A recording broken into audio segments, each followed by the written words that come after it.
Welcome to Heart of Collaboration. I'm your host, Bernice Belt, and in our studio today for this great segment entitled Mental Health and Wellness is a wonderful lady I met a few years ago. She is a remarkable young lady and she has her own practice now, and this is Dr. Whitney Cassidy Kaywood, and welcome to Heart of Collaboration. Thank you. Well, we're going to get right into it because you have great information to share with us that's going to be relevant to both men, women, and youth. Certainly for leaders who are dealing with people every day, and it's going to be relevant to parents and husbands and wives, and then of course we want to empower people to have more information so that they can accept responsibility for making sure that they develop and maintain good mental health and good mental wellness. And so I know you have a PowerPoint, very professional lady. Oh, she has her own practice now. So proud of her and proud for her. How would you like to begin, Dr. Kaywood? Well, I thought maybe I would explain a little bit about the different types of mental health providers, and then later on maybe talk a little more about what to expect in a counseling situation, and then different types of services that are available to help people with their issues that may come up, and also just talk a little bit about different components of mental wellness and how we kind of approach that. Well, having that teacher spirit that you and I both have, let's first of all break down the topic so that it doesn't frighten people. Sometimes when people hear terms about mental and mental health and the connection between mental health and having that wellness that begins from the inside out, sometimes it intimidates them, and sometimes it makes them feel a little nervous, because we all have our own little idiosyncrasies and quirks and things like that, and we see things in our family tree and where we work and where we worship and participate. And so sometimes I know that people are a little uncomfortable dealing with it. So if you don't mind, if you could just concisely define how mental health connects, and then how wellness connects to mental health. So in working with clients, we were really looking at a holistic picture of their health. Of course, you know, people are comfortable talking about their physical health, and we all know what that means. Mental health really has more to do with their well-being as far as their thinking patterns. It could be, do they feel a sense of purpose in their life? I really try to look at assessing a person's mental well-being, their degree of mental wellness, looking at really their body, mind, and spirit. Your physical health and your physical well-being does affect your mental well-being. So when I'm talking with someone, I will assess, you know, as far as your body, are you getting enough sleep? Are you getting proper nutrition? Are you getting some exercise? Are you using substances to deal with your emotional pain as opposed to other more constructive coping strategies, I suppose? So we look at the physical, we look at the emotional, which would be looking at thought patterns. One of the things I work with people a lot on is their thought patterns. A lot of us have developed over time negative thought patterns. You know, people who go around and run themselves down a lot, say a lot of negative things. Nobody wants to be my friend, or I'm not smart enough, or pretty enough, whatever it is. So I talk with people about their thought patterns. And then the spiritual well-being, I would say, has more to do with a person having a sense of purpose. So that's an important component of wellness, is feeling like you have a sense of purpose and maybe you have joy in your life. And for some people, for a lot of my clients, they find a strong spiritual or religious connection. And for those people who that resonates with, we talk about those things. For people who might not be so religiously oriented, you know, I do at least try to talk to them about a sense of purpose and a sense of feeling good about what they're doing and who they are. So trying to really look at the whole picture as it relates to the person's overall well-being. My parents used to say that being well is about being well with your soul. And you mentioned if people who are not into religion may not consider the soul as being an intricate part of well-being of their lives or lifestyle. But they said if it's well with your soul, that it will be well with you. And I know that you are a Christian, and I know that we can say that because we're not trying to preach, and we're not trying to call someone to go into or to change a denomination. That's not our purpose here. Right. But it's very important that we have people like you in our community, and people who care about the well-being of other people. and then having the ability to break it down so much so that we take the fear away from facing our giants, and the lack of mental health, the lack of mental wellness is nothing more than a giant. There are things that people can do to take care of those things, but first they have to define them. They have to recognize their issues, and they have to go to people who are qualified. And no offense to all the pastors and the preachers in the world, but your pastor is not always the person to go to. You need to go to people who are educated and trained and those fields of study, and you're one of those accomplished individuals who can do that. And I tell the viewing audience that if we look away every now and then, it's because, again, Dr. Kaywood has brought in slides for our use today, and so we want to make sure that we are following the order of things so that we can best serve the purpose of why we're here, and that is to offer you the information that you need to make your life better. So, Dr. Kaywood, can we talk about some of the specific areas of mental health, and if you would go from that angle, and then show us, teach us, talk to us about how to identify those things, and then how to go into developing wellness. Okay. As far as like common issues, I'll get into that a little bit in a minute about common issues that people deal with. I will say, I've taught some mental health classes, and one of the ways I try to explain it to my students is that mental health is really a continuum. There's, complete health maybe on one end of the continuum, and then moving over toward minor issues, like someone who maybe is taking on a new job and they're having some stress adjusting to that, and that may lead to some anxiety, or it might lead to some depressive type symptoms, but it's probably not debilitating. So that's sort of one end of the continuum, all the way to the other end of the continuum where you have people who have really severe disturbances and disabilities. A lot of people in the community are maybe not comfortable being around individuals who may be having psychotic symptoms, but those really severe symptoms is what we would refer to as a severe and persistent mental illness. So really mental health and illness really is sort of on a continuum, and that's kind of how I look at it. So when people come in to see me in my practice, it may be for a variety of reasons. I've worked with people who have, again, the very severe disturbances, all the way to people who are having more minor issues, just life transitions. Some common themes that I see a lot would be, of course, depression and anxiety are the two big ones. We see a lot of people who have grief issues. They might have lost a loved one, a spouse. A lot of times I see people who are grieving because a relationship has ended, and that's its own type of grieving. Or a person grieving because of a health condition that's caused them to have some loss of functioning or some change in their body, or whatever it is that can cause a grief situation. Substance abuse, of course, is a very serious mental health issue. I don't deal a lot specifically with substance addictive disorders of that nature. Personally, I don't, but that is a big focus in the field of mental health. And it's really something all counselors deal with, because often people have what we call comorbid disorders, which means you have more than one thing going on. You may have a depressive disorder, but you may also have an alcohol addiction. Or you may have an addiction to prescription painkillers in addition to an anxiety disorder. So those are some things that we see. I've seen a good number of people who have eating disorders, low self-esteem issues. I have a lot of people who come in with just really low self-esteem, trouble with relationships. So those are some of the common themes that I see. But there's lots of things, lots of different things that people struggle with. Now, correct me if I'm wrong, but you can begin with stress, and it can elevate into anxiety at different levels, and the two of them working together can begin to be become signs of depression. And there's a combination of things going on. I'm sure that's very difficult at first to help people to work through, because people don't understand that just life is stress or stressful. And that people who say, well, I have a high threshold for stress, and it may be true, but they still experience stress. And so what are some of the symptoms of great stress?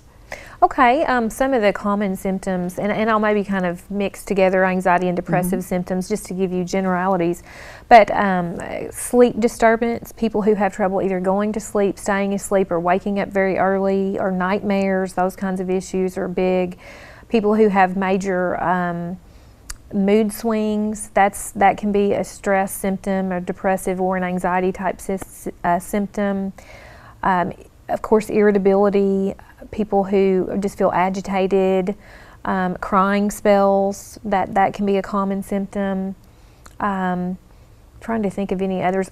Changes in body weight without trying, major weight gain or weight loss can be a symptom.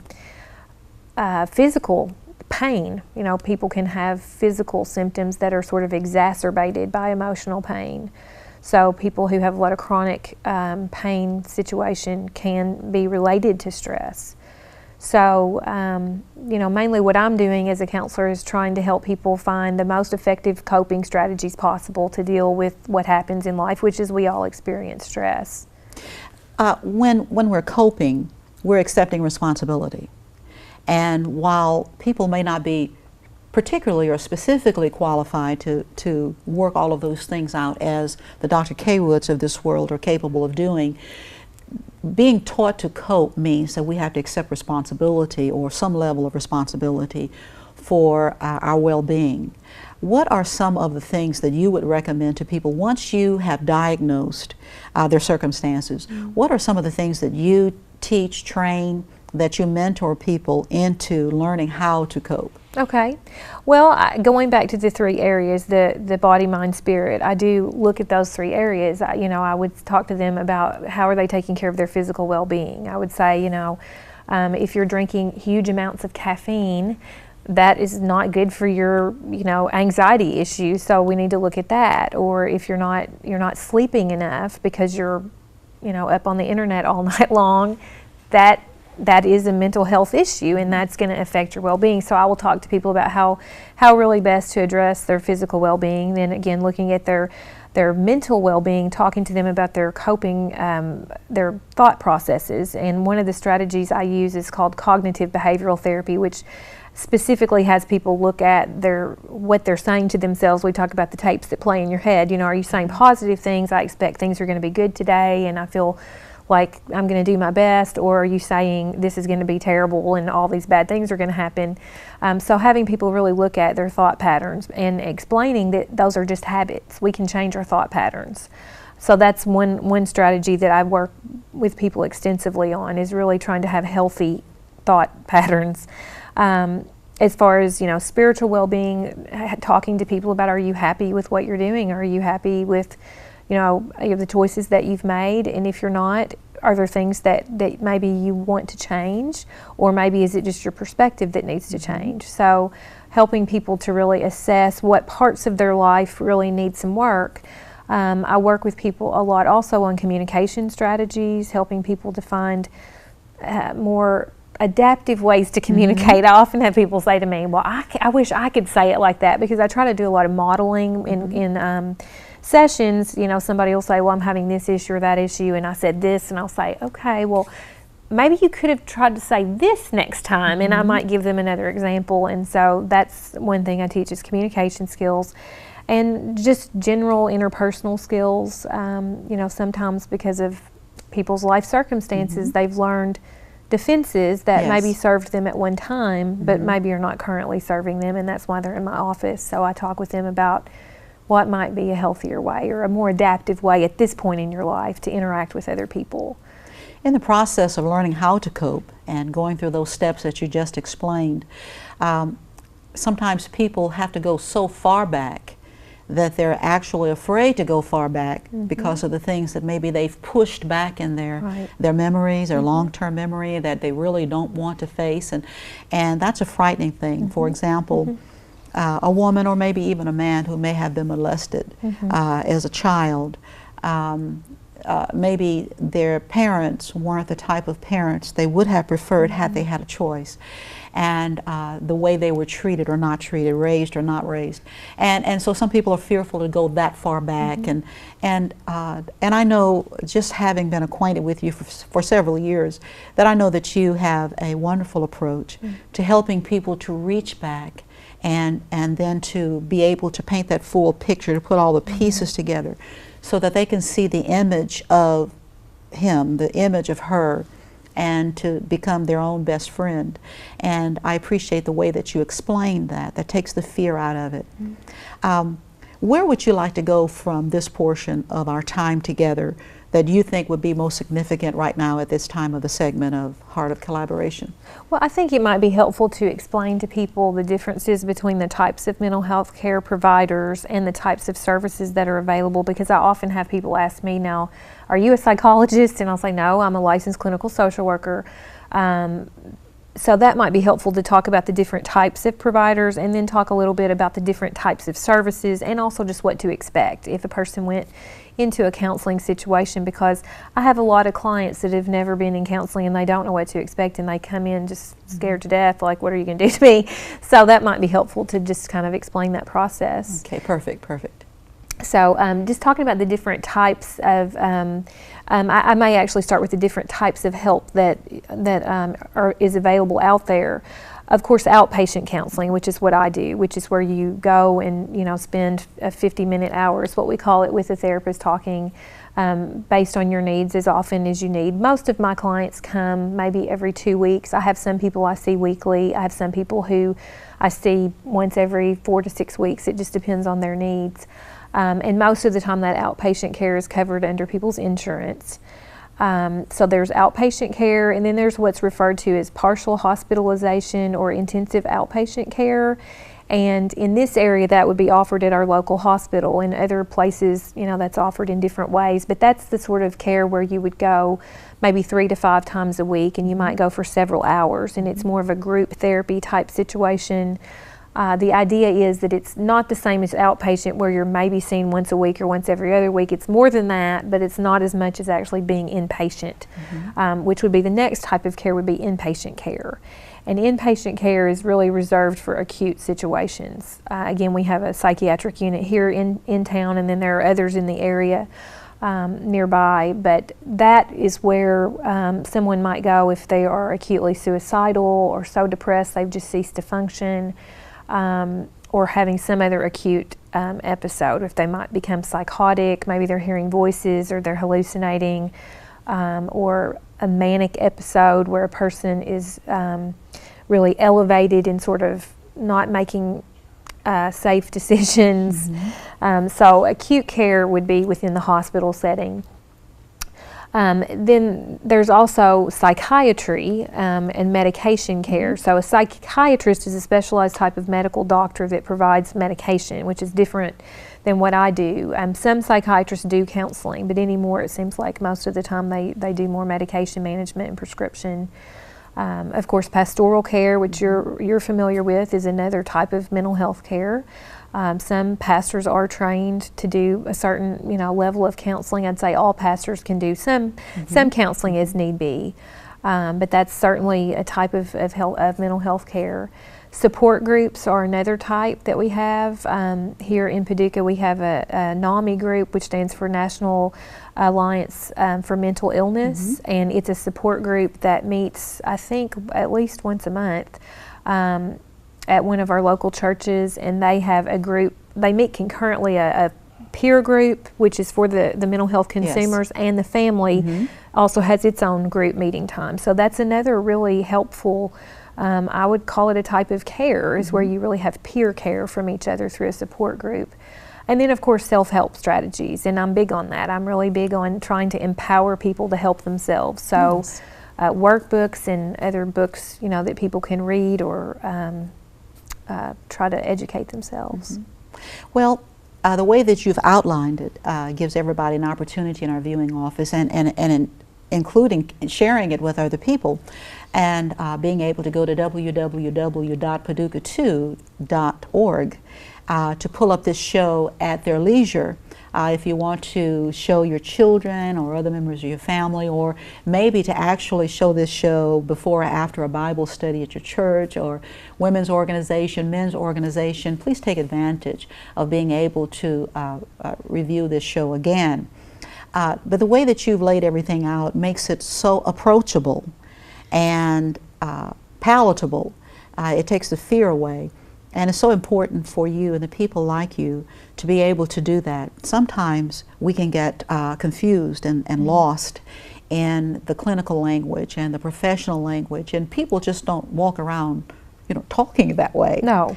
And so it's so important that people in your profession are able to do what you've done during this segment, and that is to break it down so that we can understand chunks of it and absorb it.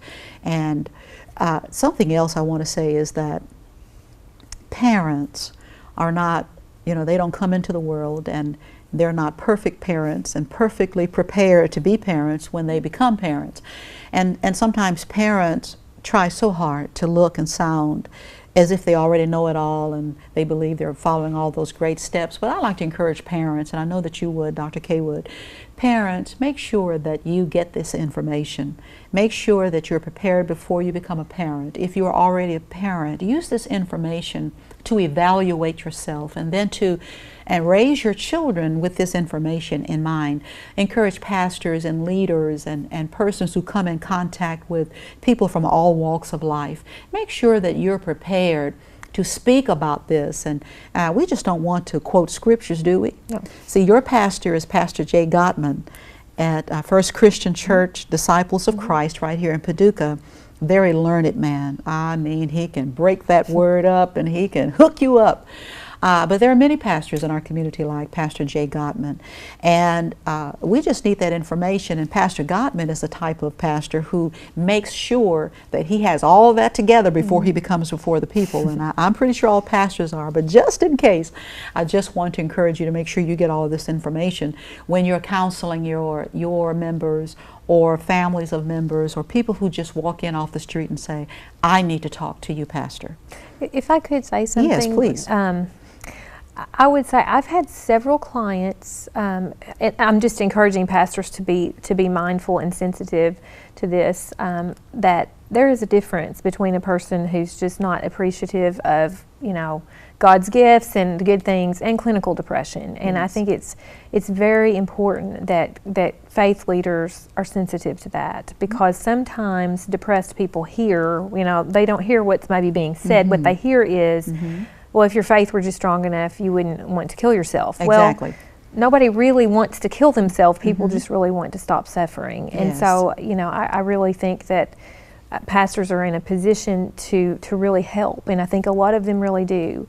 But I agree with you that they should educate themselves and understand that there are serious mental health issues that are not people's choosing. It's no different than someone with diabetes or cancer or any other type of health issue.